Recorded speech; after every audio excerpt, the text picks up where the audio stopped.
A prominent coalition of rabbis have pulled out of an annual call with the U.S. president over his remarks about violence in Charlottesville, Virginia. The four groups said Donald Trump's statements were so lacking in moral leadership and empathy that the traditional call to mark the Jewish holidays could not take place. They condemned Mr. Trump for blaming many sides for the violence on the 11th of August, which left one woman dead.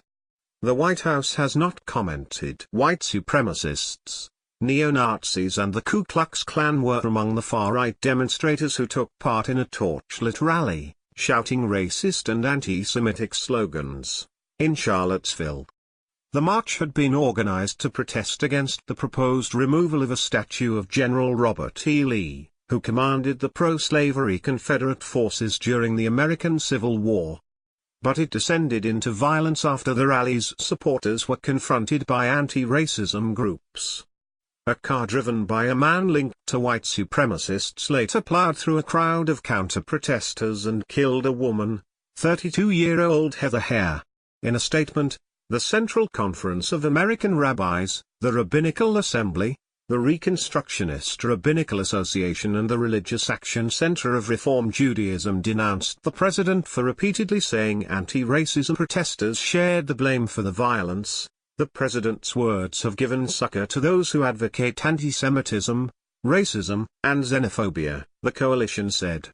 Responsibility for the violence that occurred in Charlottesville, including the death of Heather Heyer, does not lie with many sides but with one side, the Nazis, alt-right and white supremacists who brought their hate to a peaceful community.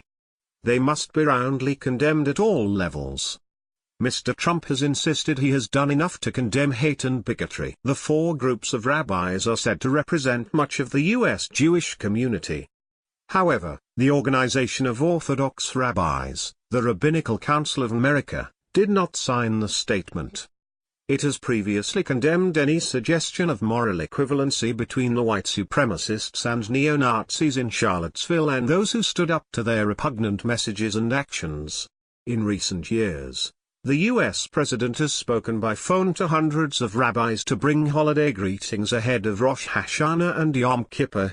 Reports say the conversations mostly steer clear of politics. Rabbi Steve Fox, executive director of the Central Conference of American Rabbis, told Politico that former President Barack Obama participated in each year of his administration. The majority of Jewish American voters opposed Mr. Trump in the 2016 U.S. election, with the exception of Orthodox Jews who have been more supportive. Mr. Trump's daughter Ivanka and her family are Orthodox Jews.